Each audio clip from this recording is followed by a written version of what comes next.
सभी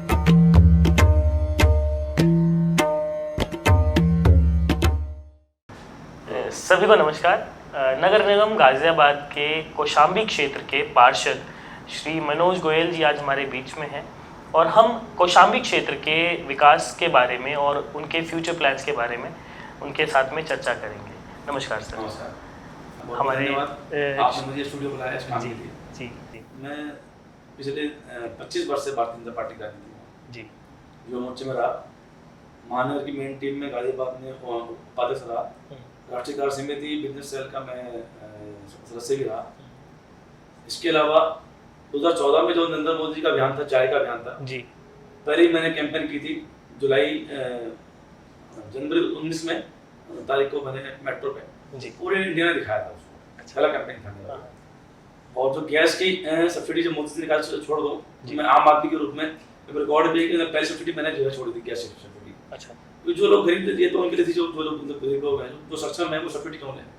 मैं सबसे पहले एक मतलब पत्र के माध्यम से, समाचार पत्र के माध्यम से ये सब्सिडी मैंने जो है त्याग दी। उसके बाद 2017 में निगम चुनाव में मैंने पार्टी टिकट मांगी, मुझे कौशाम्बी से पार्षद बनाया। जब मैं पार्षद बना कौशाम्बी में तो लगभग सब सड़कें यहाँ पर डैमेज थी, टूटी हुई थी। हमारी पार्टी के पार्षद थे लेकिन हमारी सत्ता नहीं थी। जब सत्ता नहीं होती तो जो पार्षद बहुत बोल्ड होता है वो तो अपना काम करा लेता है, लेकिन पार्षद कोई भी हो सकता है जो नॉर्मल होता है उसके काम नहीं हो पाते। लेकिन आज की स्थिति है कि पिछले 4 साल में मेरे वार्ड में कोई सड़क ऐसी नहीं है जो दोबारा ना बनी हो।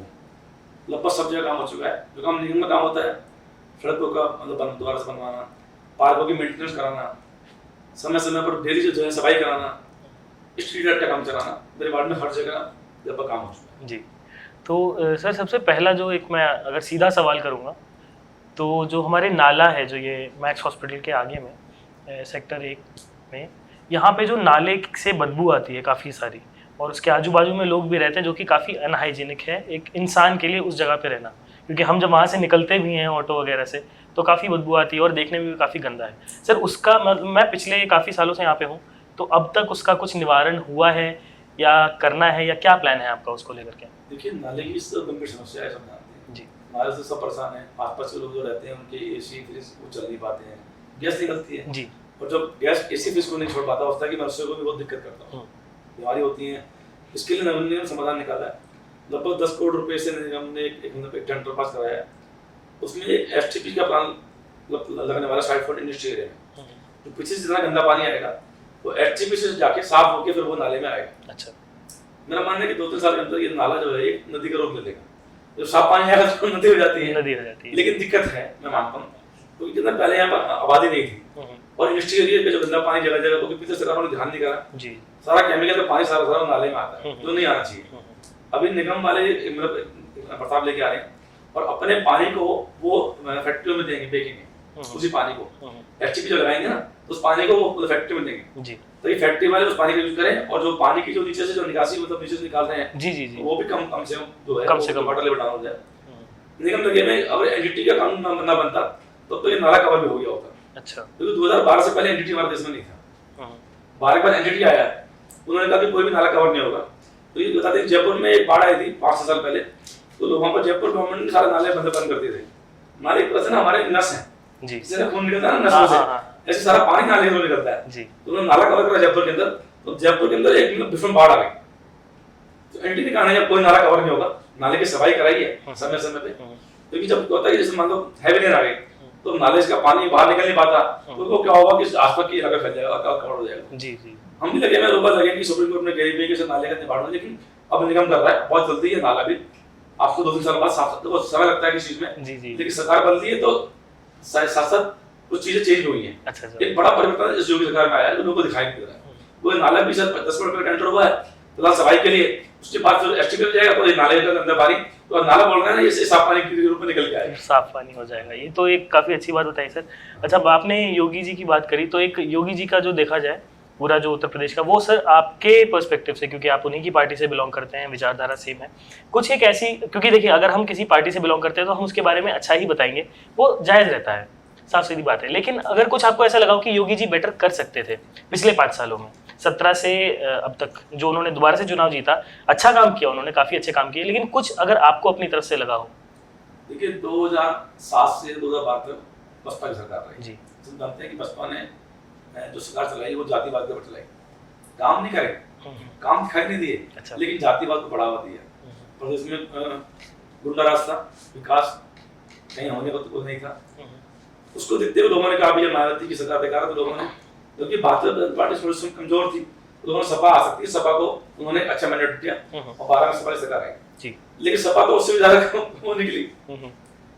एक वर्ग के लोग जी कहना चाहिए, एक जाति के लोग, चाहे वो थाने में हो, चाहे वो डीएम हो, चाहे एसडीएम हो, चाहे वो नगर निगम में आके बैठ गए, तो उन्होंने सब जगह लूटा। चाहे आजम खान हो, चाहे वो अखिलेश यादव हो, चाहे उनके पिताजी हो, चाहे उनके चाचा हो, सबने अपने एरिया बांट लिए थे कि हमें ये 0 बेड बांटे थे लूटने के लिए। और जो उनका फैला लोगों में इतना रोष था उस सरकार के खिलाफ। 17 के अंदर जब चुनाव हुआ तो मोदी जी के नेतृत्व में चुनाव लड़ा गया। उस टाइम तो चारा नहीं था, यूपी से बीजेपी के साथ था, बीजेपी को जिताना है और उससे बड़ा चारा नरेंद्र मोदी है।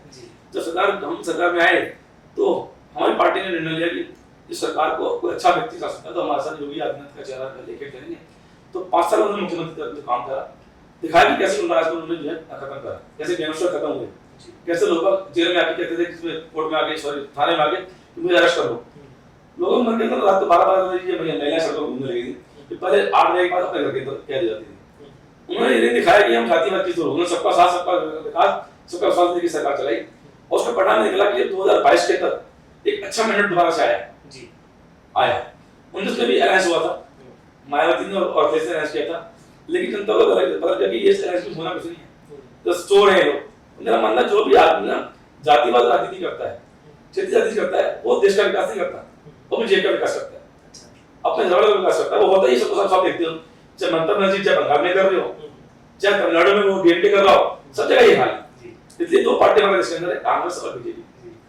मेरा मानना है कि जो राष्ट्रीय पार्टी है उनको वोट देना चाहिए, उनकी विचारधारा राष्ट्रीय होती है। अच्छा सर, जातिवाद की आपने बात करी, मैं बहुत ज़्यादा जातिवाद के अंदर नहीं जाऊँगा, लेकिन जो मैं ज़्यादातर जो एक ओवरव्यू है, ज़्यादातर लोगों का ये मानना रहता है कि जो बीजेपी है वो ज़्यादातर हिंदुओं के प्रति पार्शियल कह सकते हैं रहती है, या ज़्यादा झुकाव जो है वो हिंदुओं की तरफ है। तो इसमें और ज़्यादातर जो देखने को मिलता है और न्यूज़ चैनल्स में भी जो चलता है तो वो ये रहता है कि भारतीय जनता पार्टी एक हिंदू पक्ष की पार्टी है। तो इसमें कितनी सत्यता है सर, थोड़ा सा क्लियर। ऐसा नहीं है, भारतीय जनता पार्टी हिंदुस्तान के लोगों की पार्टी है जी।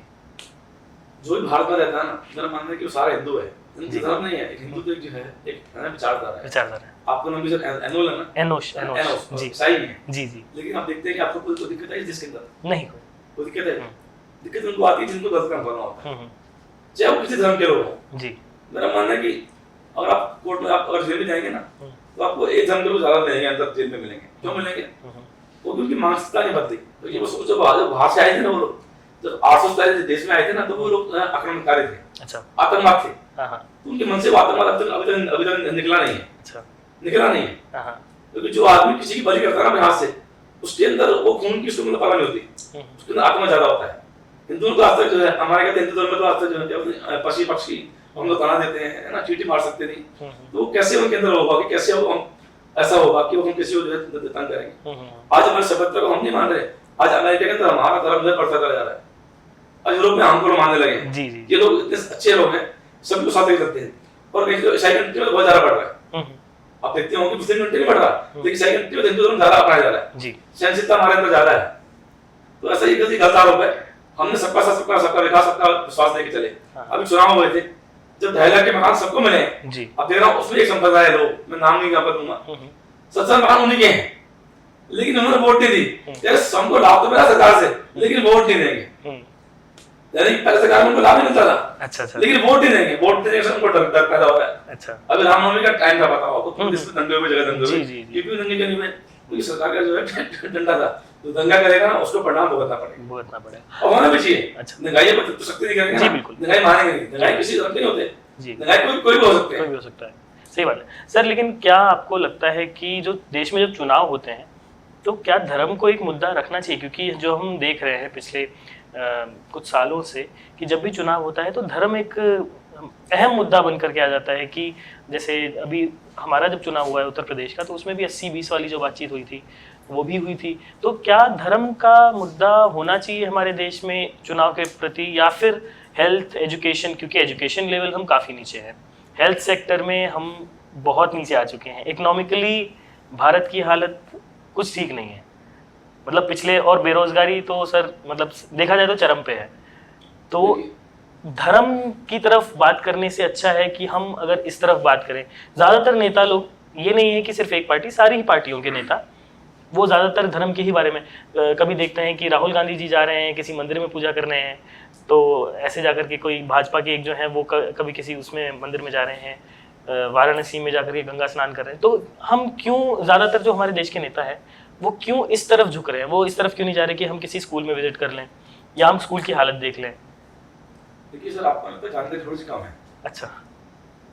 माननीय मुख्यमंत्री ने कहा था कि 80% लोग वोट हमारे को आएंगे जी। जो भारत की विचारधारा को, यूपी की विचारधारा को मानते हैं। जी लेकिन लोग ऐसे ही गुंडे बदमाश हैं जी। वो तो सभी धर्म में है। जब तक कि हम सरकार में दोबारा से आ जाए और सरकार को हम लूटने लगे, अच्छा, तो भाई वोटों ने वोट नहीं करा, जिनको चाहते हैं कि गवर्नमेंट में आके हम लूटे, हमको वोट उसने दिया है जो चाहते हैं कि गवर्नमेंट हमारी अच्छी चल रही है और आगे भी अच्छी चलेगी, विकास करेगी। और यूपी में विकास हुआ है, कोरोना काल होते हुए भी इतना विकास यूपी के अंदर हुआ। आपको तो ध्यान नहीं है, डब्ल्यूएचओ के जो चेयरमैन उन्होंने कहा था कि यूपी के अंदर कोरोना, जो यूपी के अंदर, यूपी से स्टेट पूरे भारत में उन्होंने कोरोना को अच्छे तरह से करा। गांव से होने के बाद भी कोरोना फैला नहीं जी, यानी कि एक वर्ड में उन्होंने एक उदाहरण यूपी का दिया है। तो कहना गलत है कि यूपी के अंदर विकास नहीं हुआ था, विकास नहीं होता, वोट नहीं मिलती, चुनाव में विकास कब हुआ था जी, और 17 में वोट करा। यानी हम कहते हैं कि एक 17 में वोट करा, हां एक समय काम करा होगा, लेकिन ज्यादा लोग ज्यादा करा, चाहते हैं कि देश तरक्की करे, वो वोट पार्टी करते हैं जो पार्टी धंधा नहीं चाहती है, वो उसे करते हैं जो पार्टी विकास चाहती है, वो उसे वोट करते हैं जो पार्टी सरकार करना चाहती है। जो दंगाई लोग हैं चाहते हैं उनको करते हैं जो चाहते हैं कि पार्टी सरकार आ जाए, इनके तो हम लोग मारे काटे गुंडागर्दी करें और देश का विकास ना हो। मतलब आपने कहा कि तरक्की की बात है, आर्थिक स्थिति हमारी बहुत अच्छी हुई है, बिल्कुल हुई है। और जो कोरोना काल के अंदर श्रीलंका हमसे पहले अच्छा मजबूत था और उसकी आर्थिक स्थिति खराब हो चुकी है। चाइना ने अपनी करेंसी को 2 बार रिवाइज करा है, 2 बार रिवाइज करना होता है कि करेंसी की वैल्यू उनकी कम हो रही, तो रिवाइज करके उन्होंने अपने को डाउन करके ताकि वो पूरे वर्ल्ड में अपनी करेंसी को स्टेबल रखें। हमारी कंट्री तो नहीं कर रहा, नहीं कर रहा, हमारी आर्थिक स्थिति बहुत मजबूत है।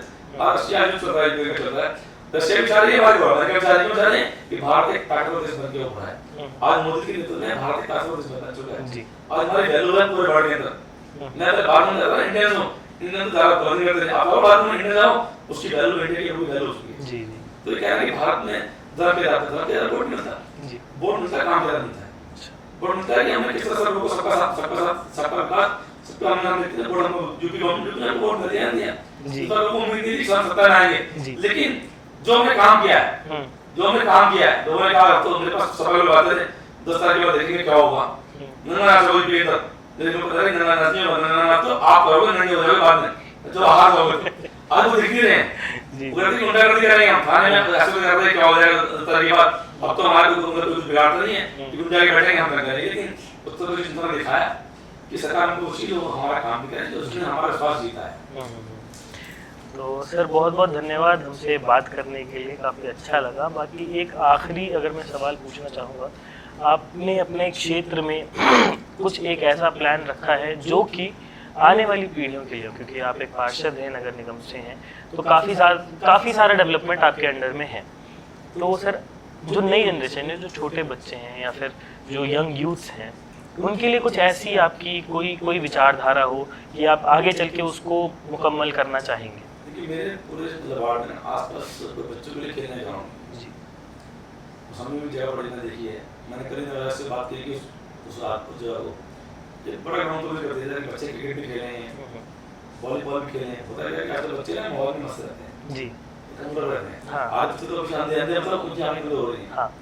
और सारे बच्चे कंट्रोल हो रहे हैं, खाते भी कुछ नहीं है, फास्ट फूड खाते हैं जी जी, जब खेलेंगे तो उनकी सेहत अच्छी होगी जी, और दिमाग में उनका अच्छा काम करेगा जी। दिमाग की जगह है, कल बात करेंगे वैसे, और बहुत जल्दी उसको मैं उस जगह को एक अच्छे मैदान के रूप में एक स्पोर्ट्स कॉम्प्लेक्स जैसा। अच्छा, बहुत बहुत धन्यवाद सर, ये काफ़ी अच्छा तोहफा रहेगा कौशाम्बी क्षेत्र के बच्चों के लिए, और हमसे बात करने के लिए बहुत बहुत धन्यवाद सर। आपका बहुत धन्यवाद, मुझे आपने इस लाश समझा, मुझे अपने स्टूडियो बुलाया। नमस्कार सर।